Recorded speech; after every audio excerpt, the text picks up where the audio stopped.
আচ্ছা, কখনো কি এমন মনে হয়েছে যে পথ দিয়ে আপনি রোজ হেঁটে যান সেই চেনা পথের অলিতে গলিতে ওত পেতে রয়েছে এমন কোনো অদৃশ্য ছায়া যা কেবল আপনারই অপেক্ষায় দিন গুনছে? কিংবা কোনো এক পুরনো পরিত্যক্ত বাড়ি যার বন্ধ দরজার ওপার থেকে ভেসে আসে অবাধ্য কোনো আহ্বান? নমস্কার, গল্প কথা চ্যানেলে আপনাদের সবাইকে স্বাগত। আজ আপনাদের জন্য নিয়ে এসেছি এক শরীর হিম করা রহস্য ও মনস্তাত্ত্বিক রোমাঞ্চের গল্প, দীপান্বিতা রায়ের লেখা দরজার উপাসে।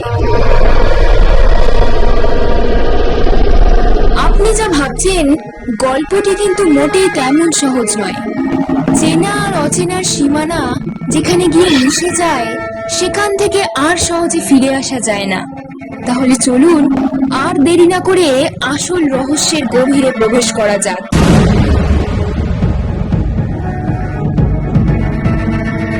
বাড়িটার সামনে দিয়ে যাওয়ার সময় সমিতির মনে হলো বারান্দায় কে যেন দাঁড়িয়ে আছে। ভালো করে দেখা যাচ্ছে না, একটা থামে আড়াল হয়ে গেছে। গাছের ঝাঁকড়া ডালপাতার ছায়া পড়ে কেমন যেন একটা আলো ছায়া লুকোচুরি ভাব। তাই ওটা কি মানুষ নাকি অন্য কিছু ছায়া ঠিক বোঝা যাচ্ছে না। যদিও সমিতির মনে হচ্ছিল ওটা মানুষই। কেউ একজন থামের দিকে পিছন ফিরে দাঁড়িয়ে কিছু করছে। সাদা রঙের জামা কাপড় পরা বলে বুঝতে অসুবিধে হচ্ছে।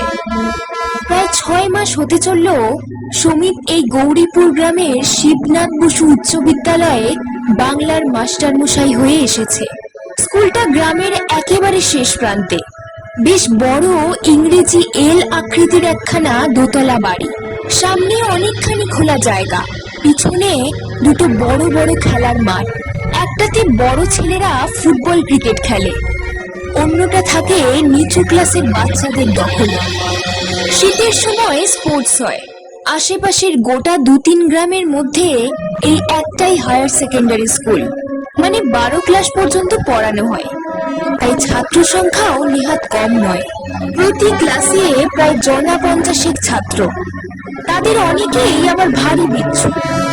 সমিত এদিকে ভালো মানুষ, গোবেচারা ধরনের লোক, তাই ছাত্ররা তাকে মানে না মোটেই। সবাইকে সামলে পড়া বোঝাতে গিয়ে প্রায় প্রতিদিনই হিমশিম খেতে হয়। ব্যাপারটা তার ভালো লাগে না মোটেও, কিন্তু কিছু করার নেই। সমিতের বাবা মারা গেছেন অল্প বয়সে। মা কষ্টে সৃষ্টে মানুষ করেছে তাকে। সে পাশ করে চাকরি পেয়েছে বলে মা ভারী খুশি। স্কুলে পড়াতে তার ভালো লাগছে না। অসুবিধা হচ্ছে বললেই মা যেন কেমন উদ্বিগ্ন হয়ে পড়ে। তাড়াতাড়ি ছেলের গায়ে পিঠে হাত বুলিয়ে বলতে থাকে, দেখিস বাবা, ভালো লাগছে না বলে যেন আবার দুম করে চাকরিটা ছেড়ে দিস না। প্রথম প্রথম ওরকম সবার লাগে, আর ছোট ছেলেপুলেরা তো একটু দুষ্টু হবেই। স্কুলের মাস্টার মশাই যখন হয়েছিস তখন তো ওটুকু মেনে নিতেই হবে। তুই বরং এক কাজ কর, ক্লাসে যখন যাবি তখন মুখখানা একেবারে আষাঢ়ের মেঘের মতো গম্ভীর করে রাখিস, আর হাতে একখানা ছড়ি নিস। তাহলেই দেখবি ছাত্ররা ভয় পাবে। মায়ের টোটকায় অবশ্য লাভ হয়নি কিছুই, কারণ সমিতির মুখটা এমন আহ্লাদে ভালো মানুষ গোছের যে সে গম্ভীর হওয়ার চেষ্টা করলেও কেউ তাকে ভয় পায় না।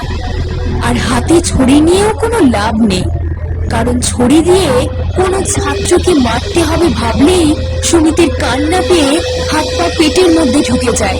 অতএব সে কোনোটারই চেষ্টা করেনি। তবে মা ভয় পেয়ে গেছে বুঝে মাকেও আর কিছু বলেনি। যদিও মাকে ছাড়া আর কাউকে কিছু বলার সুযোগ তার নেই, কারণ ছোটবেলা থেকেই মুখ চোরা হওয়ায় সমিতির বন্ধু বান্ধব বেশ কম। স্কুলে পড়ার সময় ছেলেদের সঙ্গে মারামারি ঝাপাঝাপি কোনোটাই সে পারত না। ক্লাসরুমের এক কোণে এমন ভাবে গুটিয়ে বসে থাকতো যে অনেক সময় মাস্টার মশাইরা তাকে খেয়ালই করতেন না। অথচ পড়াশোনায় সে যে খুব খারাপ ছিল তা কিন্তু নয়। কলেজে ওঠার পর 2-1 জনের সঙ্গে একটু বন্ধুত্ব হয়েছিল, কিন্তু তারাও এখন চাকরি নিয়ে নানা জায়গায় ছড়িয়ে ছিটিয়ে পড়েছে। যোগাযোগ তেমন নেই। মনের দুঃখ নিজের মনেই চেপে রাখতে রাখতে সমিত কেমন যেন একটু মন মরা বিষণ্ণ হয়ে থাকতো সব সময়। কিন্তু মাসখানেক আগে একটা অদ্ভুত ঘটনা ঘটল। সুমিতের বাড়ি থেকে স্কুলে আসার যে পথটা, সেটাই গ্রামের মূল রাস্তা। দুধারে হাট বাজার, বাড়িঘর, প্রাথমিক স্বাস্থ্যকেন্দ্র সবই আছে। গৌরীপুর এমনিতে বেশ বর্ধিষ্ণু গ্রাম। রাস্তায় সাইকেল, ভ্যান, রিক্সা, এমনকি মোটর সাইকেলেরও অভাব নেই। তার বাড়ি থেকে স্কুলটা বেশ দূর, হেঁটে যেতে প্রায় 20 মিনিট লাগে। আর রাস্তার দুধারে গাছপালা তেমন নেই বলে গরমের দিনে বেশ কষ্টই হয়, কিন্তু উপায় তো নেই, কারণ গ্রাম দেশে পায়ে হেঁটে যাওয়াটাই রেওয়াজ। রিক্সার চল নেই তেমন, তবে হাঁটার কষ্ট ছাড়াও আর একটা অসুবিধাও সমিতের ছিল। স্কুলের ছাত্ররাও সবাই একই পথে হেঁটে যায়। যাওয়ার সময় সবারই তাড়া, ঘন্টা পড়ে গেলে হেড স্যারের বকা খেতে হবে। কিন্তু ছুটির পরে যখন ছেলেরা গল্প করতে করতে ফেরে, তখনই হয় ঝামেলা। অপছন্দের স্যার কাউকে রাস্তায় দেখলে প্রায় তার উদ্দেশ্যে টুকটাক মন্তব্য ছুড়ে দেয় ছাত্ররা। কে বলছে বোঝার উপায় নেই, কিন্তু যাকে বলা হচ্ছে তার অস্বস্তি বাড়বেই। সুমিতকে লক্ষ্য করে প্রায় এরকম মুখরোচক মন্তব্য উড়ে আসতো বলে সে চেষ্টা করত স্কুল ছুটি হওয়ার বেশ কিছুক্ষণ পরে বেরোতে, যাতে ছাত্রদের মূল দঙ্গলটা এগিয়ে যায়। এরকমই একদিন বেরিয়েছে। সেদিন আবার ভয়ঙ্কর রোদ আর গরম। অতখানি রাস্তা হেঁটে যেতে হবে ভেবেই গায়ে যেন জ্বর আসছে তার। এমন সময় স্কুলের বিহারি দারোয়ান হনুমান প্রসাদ বলল, মাস্টার বাবু, আপনার বাড়ি তো পীরপাড়ায়, তা আপনি অত ঘুরে বড় রাস্তা দিয়ে যান কেন? শর্টকাটে গেলেই তো পারেন। সুমিত তো অবাক। স্কুল থেকে বাড়ি যাওয়ার কোনো শর্টকাট রাস্তা আছে বলেই তার জানা নেই। হনুমান প্রসাদকে জিজ্ঞাসা করতে জানা গেল, গেট দিয়ে বেরিয়ে খানিকটা এগোলে লিচু বাগানের পাশ দিয়ে বাঁ হাতে যে রাস্তা ঢুকেছে, সেটাই এঁকে বেঁকে গিয়ে ওঠে পীরপাড়ার মুখে। ওই পথ দিয়ে গেলে সময় অনেক কম লাগে, তবে রাস্তাটা ফাঁকা বলে অনেকে যেতে চায় না। সুমিত মুখছড়া হলেও ভীতু নয়, তাছাড়া চোর ডাকাতের ভয় তো আর নেই। তার পকেটে বড়জোর 50 টাকা আছে, সে নিতে আর কে আসবে। তাই সে ঠিক করে ফেললো ওই নতুন রাস্তা দিয়েই আজ বাড়ি ফিরবে। মস্ত লিচু বাগান, বড় বড় লিচু গাছে ভর্তি। গরমের দিনে টুকটুকে লাল লিচু গাছ ভরে পেকে থাকায় চমৎকার দেখাচ্ছে। বাগানটা পাঁচিল দিয়ে ঘেরা, তার পাশ দিয়েই ঢুকেছে রাস্তাটা। কিছুটা এগিয়েই মনটা বেশ ভালো হয়ে গেল সমিতের। রাস্তা ফাঁকা, কদাচিৎ দু একটা লোক দেখা যাচ্ছে, কিন্তু চারপাশটা ভারী সুন্দর। দুধারে বড় বড় মহানিম, অশ্বত্থ আর অর্জুন গাছ। গাছের ছায়ায় চারদিকটা ঠান্ডা হয়ে আছে। মাঝে মধ্যে নানা রকম পাখির ডাকও শোনা যাচ্ছে। সুমিত মনে মনে ঠিক করে ফেলে, এবার থেকে সে প্রতিদিনই এই রাস্তা দিয়ে বাড়ি ফিরবে। লিচু বাগান পেরিয়ে খানিকটা যাওয়ার পর রাস্তাটা ডান দিকে বেঁকেছে। সেদিকে কিছুটা যাওয়ার পর কিন্তু চমকে উঠল সুমিত। রাস্তার ধারেই একটা পেল্লায় চক মেলানো দোতলা বাড়ি, সঙ্গে নানা রকম গাছগাছালিতে ভর্তি বিশাল বাগান। বাড়িটা অবশ্য খুবই পুরনো এবং ভগ্নপ্রায়। দরজা জানালা সব বন্ধ, জানলার কাঠের রং জ্বলে গেছে, পাল্লায় ফাট ধরেছে। সিঁড়ির জাফরিতে মাঝে মাঝে বুড়ো মানুষের ফোকলা মুখের মতো বড় বড় ভেঙে যাওয়া কাচের ফাঁক। দেওয়ালের নানা জায়গায় মাথা তুলেছে রকমারি গাছের চারা, তাদের অনেকে আবার দিব্যির ডালপালাও মেলে দিয়েছে। বাড়িটাতে কোনো মানুষজন থাকে বলে মনে হয় না। জং ধরা গেটেও তালা বন্ধ, কিন্তু তবু সুমিত গেটের সামনে দাঁড়িয়ে অনেকক্ষণ ধরে বাড়িটাকে দেখলো। তার কেমন যেন মনে হচ্ছিল বাড়িটা এতদিন ধরে তার অপেক্ষায় ছিল। তাকে দেখে ভারী খুশি হয়েছে। সেদিন বাড়ি ফিরিয়ে নিজের কাজকর্ম করতে করতেও সুমিতের বারবারই বাড়িটার কথা মনে পড়ছিল। তারপর থেকে সুমিত প্রতিদিনই স্কুল থেকে ফেরার সময় বাড়িটার সামনে কিছুক্ষণ দাঁড়ায়। বাড়িটা যেন ক্রমশ তার বন্ধু হয়ে উঠেছে। যেদিন স্কুলে ছাত্ররা তাকে খুব বেশি উত্ত্যক্ত করে কিংবা অন্য মাস্টার মশাইরা অপদস্থ করতে চায়, সেদিন সুমিত তার মনের সব দুঃখ বাড়িটার সামনে দাঁড়িয়ে উজাড় করে দেয়। সারাদিন যা ঘটেছে সব সে মনে মনে বলে। আর তার মনে হয় বাড়ির দেওয়াল, দরজা, জানলা সব যেন স্থির হয়ে গভীর মনোযোগের সঙ্গে তার প্রতিটি কথা শুনছে, তার দুঃখে দুঃখিত হচ্ছে। এমনকি এই সময়টার এক এক দিন এমন একটা শিরশিরে ঠান্ডা হাওয়া বাগানের গাছপালার মধ্যে দিয়ে বয়ে এসে সুমিতকে ছুঁয়ে যায় যে সুমিতের মনে হয় আসলে বাড়িটা যেন তার মাথায় সান্ত্বনার হাত বুলিয়ে দিচ্ছে। অদ্ভুত ব্যাপার হলো, এরকম একটা প্রাসাদের মতো ভাঙা বাড়ি যে গ্রামে আছে সে ব্যাপারে সুমিত কিন্তু কোনো দিন কারো কাছে কিছু শোনেওনি। তাই বাড়িটা যে আসলে কার, কারা থাকতো এখানে, সেসব কিছুই সে জানে না। জানার খুব একটা আগ্রহও তার নেই। গত প্রায় 1 মাস রোজই স্কুল থেকে ফেরার সময় সুমিত বেশ কিছুক্ষণ বাড়িটার সামনে কাটায়, তবে কোনোদিনই ভিতরে কোনো মানুষজন দেখেনি। ভাঙা গেটটা ঠেলাঠেলি করে খুলে ভিতরে কেউ আছে কিনা দেখার চেষ্টাও অবশ্য সে করেনি। তাই আজ গোল গোল থাম দেওয়া বারান্দায় কেউ দাঁড়িয়ে আছে মনে হওয়ায় সে একটু আশ্চর্যই হলো। বাড়িটা কি তাহলে পরিত্যক্ত নয়? বাসিন্দারা মাঝে মাঝে এখানে এসে থাকে? কথাটা ভেবে একটু মন খারাপই হয়ে গেল সুমিতের। এই কদিনের মধ্যেই বাড়িটার উপর তার কেমন যেন একটা অধিকার জন্মে গেছে। তাই বাড়ির অন্য ভাগিদার থাকতে পারে এই ভাবনাটাই তার একটুও পছন্দ হচ্ছিল না। পরদিন ওই রাস্তা দিয়ে আসার সময় সুমিত একটু আশায় আশায় ছিল যে সে হয়তো ভুল দেখেছে, কিন্তু সেদিন আর কোনো সংশয় থাকলো না। বাড়ির গেটের সামনে গিয়ে দাঁড়াতেই সুমিত দেখতে পেল বারান্দায় এক ভদ্রলোক দাঁড়িয়ে আছেন। বেশ লম্বা, স্বাস্থ্যবান চেহারা, ধুতি পরা, খালি গা, সাদা ধবধবে পৈতেটা গায়ে ঝুলছে। আশ্চর্য ব্যাপার, ভদ্রলোক যেন সুমিতের জন্যই অপেক্ষা করছিলেন। তাকে দেখেই সোজা এগিয়ে এসে বললেন, আসুন আসুন, ভিতরে আসুন। আজ তো মিটিং এর জন্য স্কুল ছুটি হতে অনেকটা দেরি হলো।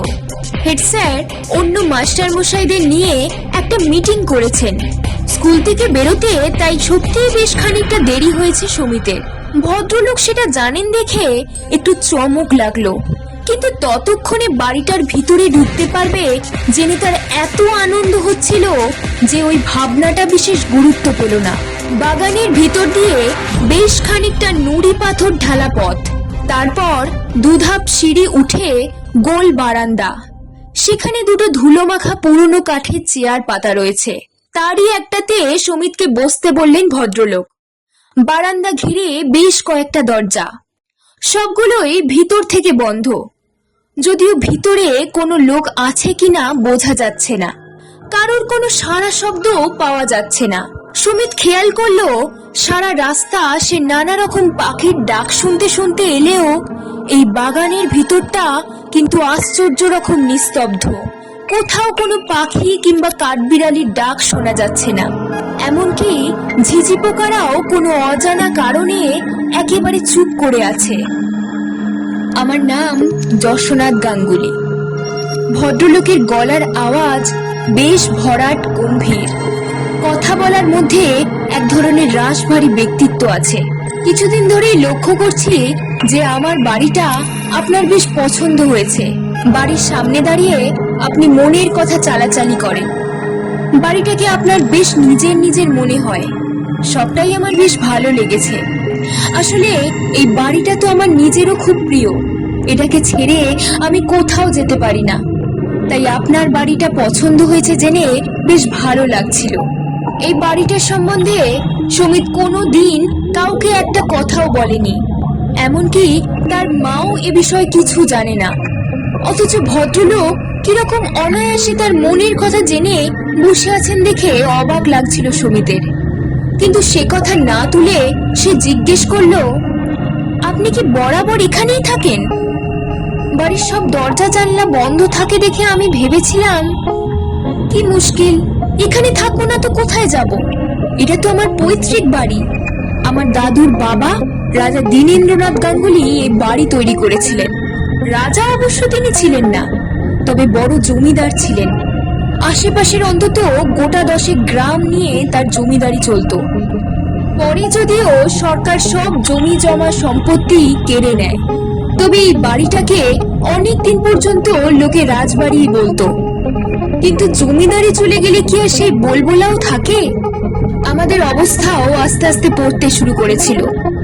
জমানো টাকা বসে খেলে তো আর বেশি দিন থাকে না, তাই একসময় পয়সা কুড়ি শেষ হয়ে গেল। অবস্থা বেগতিক দেখে আশ্রিত আত্মীয় স্বজন বন্ধু বান্ধব সব পালালো। শেষ পর্যন্ত টিকে ছিলাম আমার মা বাবা আর আমি। আমি গাঙ্গুলি বংশের শেষ সন্তান, আর ছিল এই বাড়িটা। যদিও যত্নের অভাবে বাড়ির অবস্থাও গাঙ্গুলি বংশের মতোই, না হলে এমন বাড়ি তখন এই তল্লাটে কারো ছিল না। জয়পুর থেকে শ্বেত পাথর এনে বাড়ির মেঝে করা হয়েছিল। মেহগিনি কাঠের আসবাবে ঘর ভর্তি ছিল। সবই আপনাকে দেখাবো একটু একটু করে। আমি আসলে সবকিছুই একটু ধীরে সুস্থে করাটা পছন্দ করি। গুরুত্বপূর্ণ কাজে তাড়াহুড়ো করাটা আমার স্বভাব বিরুদ্ধ।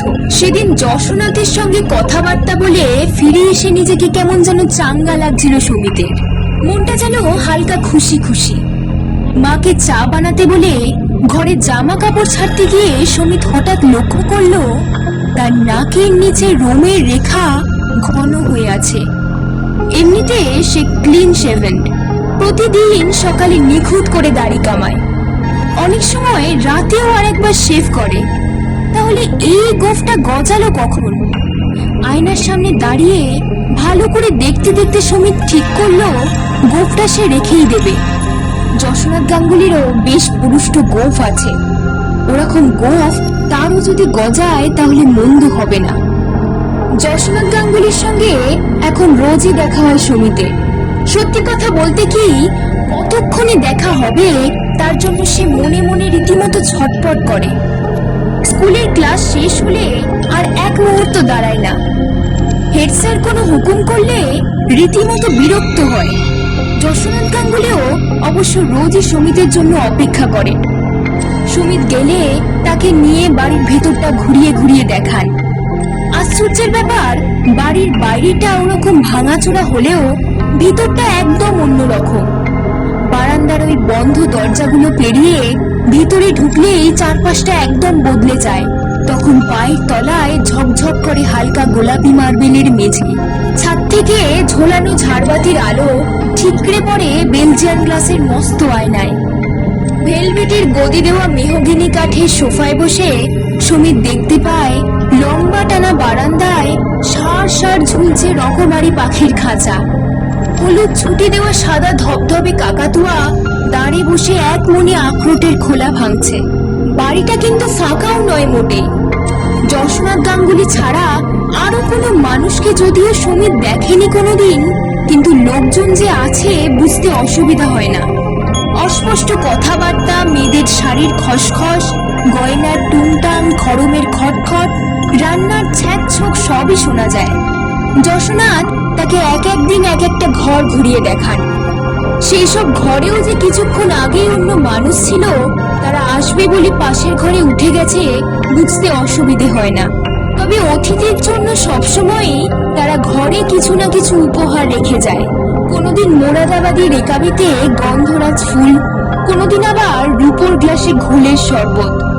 সুমিতের মনে হয় এবারে সকলেই যেন তাকে ভারী পছন্দ করে, তার জন্য অপেক্ষায় থাকে। তার নিজেরও বাড়িটার প্রতি আকর্ষণ দিনে দিনে বাড়ছে। ছেড়ে যেতে যেন ইচ্ছেই করে না। কথাটা সে একদিন যশোনাথকে বলেও ফেলেছিল। যশোনাথ একটু সময় স্থির চোখে তার দিকে তাকিয়ে বলেছিলেন, একটু ধৈর্য ধরুন, সেই ব্যবস্থাই তো হচ্ছে। কথাটার মানে অবশ্য সুমিত বুঝতে পারেনি, তবে এটা সে বুঝেছে প্রতিদিন এই রাজবাড়িতে যাওয়ার ফলে তার নিজের মধ্যেও কিছু বদল হয়েছে। নাকের ওপর সেই হালকা রোমের রেখাটি এখন বেশ পুরুষ্ট গোফের আকার নিয়েছে। সুমিতের বয়স প্রায় 30। এই বয়সে মানুষ আর বাড়ে না মোটেই, কিন্তু সুমিতের মনে হচ্ছে হঠাৎই সে বেশ ইঞ্চি দুয়েক লম্বা হয়ে গেছে। অভ্যস্ত জামা কাপড়গুলো কেমন যেন ছোট ছোট ঠেকছে। আর একটা মজার ব্যাপার হলো যে মা আজকাল আর তার গলা চিনতে পারে না। সেদিন সে বাজার নিয়ে ফিরে বাইরে থেকে এক হাঁক দিতে মা তো ভয়টয় পেয়ে একসা।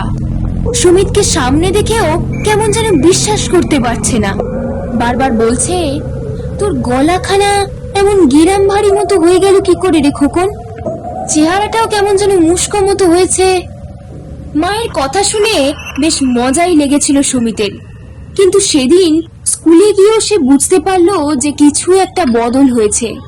ছেলেরা আজকাল আর তার ক্লাসে তেমন দুষ্টুমি করে না, একটু যেন ভয়ই পায় তাকে। সেদিন স্কুল থেকে ফেরার সময় যশোনাথ গাঙ্গুলিকে কথাটা বলতে তিনি আবারও একই রকম ঠান্ডা হেসে বললেন, পরিবর্তনই তো জগতের নিয়ম, আমারও তো বেশ কিছু পরিবর্তন হয়েছে, আপনি বোধহয় খেয়াল করেননি। কথাটা শুনে ভদ্রলোককে ভালো করে দেখে সমিতির মনে হলো সত্যিই তো প্রথম দিন যেমনটি দেখেছিল তার থেকে অনেকটাই চেহারা বদলে গেছে যশোনাথের। মোটা গোফজোড়া উধাও, লম্বা মানুষটি হঠাৎই যেন একটু খাটো হয়ে গেছেন। মুখে জমিদার সুলভ গাম্ভীর্যের বদলে একটা যেন গোবেচারা ভাব। ব্যাপারটা কি করে ঘটলো ভাবার চেষ্টা করছে সুমিত। এমন সময় যশোনাথ বললেন, আপনার তো এই বাড়ি ছেড়ে যেতে ইচ্ছে করে না বলেছিলেন, তাই আপনি যাতে এখানেই থাকতে পারেন সে ব্যাপারে আমি আমার মা বাবার সঙ্গে কথা বলেছিলাম।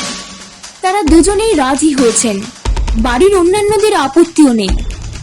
তাই আমরা ঠিক করেছি যে এবার থেকে আপনি এই বাড়িতেই থাকবেন। তবে রাজবাড়িতে তো এরকম হুট করে আসা যায় না, তাই আমাদের পুরোহিত মশাই দিনক্ষণ দেখে নিয়েছেন। আগামী মঙ্গলবার অমাবস্যা পড়েছে, সেদিন ঠিক মধ্যরাতে এই বাড়িতে আপনার অভিষেক হবে, কিন্তু কাউকে কথা জানানো চলবে না। আপনি ঠিক সময়ে একলা গোপনে এখানে চলে আসবেন। কথাটা শুনে সমিতির মনে হচ্ছিল সে যেন নিজের কানকে বিশ্বাস করতে পারছে না, কিন্তু তবু মনের উচ্ছ্বাস চেপে বলল, কিন্তু আমার মা তো একলা থাকতে পারবেন না, তাকে নিয়ে আসবো তো? তাকে নিয়ে আসতে হবে না, চিন্তা করবেন না, তার সব দায়িত্ব আমার। মঙ্গলবার গভীর রাতে নিঃশব্দে নিজের বিছানা ছেড়ে উঠল সমীর। পাশের ঘরে মা অঘরে ঘুমোচ্ছে, পাছে ঘুম ভেঙে যায় তাই চুপি চুপি দরজা টেনে বেরিয়ে এলো রাস্তায়। অমাবস্যার রাত, চারিদিক ঘুরঘুরতি অন্ধকার, মাঝে মধ্যে দূর থেকে দু একটা কুকুরের ডাক শোনা যাচ্ছে। সমিতার কিন্তু ভয় লাগছিল না একটু, সে যেন কেমন হাওয়ায় ভর দিয়ে এগিয়ে যাচ্ছে গন্তব্যের দিকে। আঁকাবাঁকা রাস্তা দিয়ে রাজবাড়ির সামনে এসেই চমকে উঠল সমীর। গোটা বাড়িটা আলোয় ঝলমল করছে, চারিদিক ফুল দিয়ে সাজানো, হালকা সানাইয়ের শব্দও শোনা যাচ্ছে। গেট পেরিয়ে ভিতরে ঢুকলো সমীর। বাড়ি থেকে বেরোনোর আগে সে আয়নায় নিজের মুখ দেখেনি, না হলে বুঝতে পারত তাকে এখন অবিকল প্রথম দিনের যশোনাথ গাঙ্গুলির মতো দেখতে লাগছে। যশোনাথ বারান্দায় দাঁড়িয়েছিলেন, সমিতকে দেখে বললেন, আসুন, সবাই আপনার জন্য অপেক্ষা করছে। বারান্দার দরজা খুলে ভিতরে ঢুকে গেল সমীর। যশোনাথ কিন্তু ঢুকলেন না, দরজা বন্ধ হয়ে গেল। বাগানে নেমে এলেন যশোনাথ। পুরনো ভেঙে পড়া চারপাশে গাছ গজানো রাজবাড়ির দিকে কয়েক মুহূর্ত তাকিয়ে থেকে ভাঙা গেটটা খুলে রাস্তায় বেরিয়ে এসে ফিরতি পথ ধরলেন।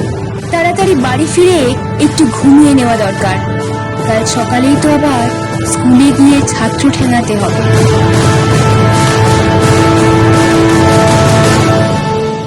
আজকের এই অলৌকিক গল্পটি আপনাদের কেমন লাগলো তা অবশ্যই আমাদের কমেন্ট করে জানাবেন। গল্পটি ভালো লেগে থাকলে ভিডিওটিতে একটি লাইক করুন এবং আপনার বন্ধুদের সাথে শেয়ার করে দিন। আজকের গল্প পাঠে ছিল রিম অর্থাৎ আমি, এবং সাউন্ডে চিরঞ্জিত। এরকম আরো নানা স্বাদের টান টান রোমাঞ্চকর ও ভুতুড়ে গল্পের অডিও শুনতে আমাদের গল্প কথা চ্যানেলটি এখনই সাবস্ক্রাইব করুন এবং পাশে থাকা বেল আইকনটি চেপে অল নোটিফিকেশন অন করে রাখুন, যাতে পরবর্তী গল্প আসার সাথে সাথেই আপনি পেয়ে যান।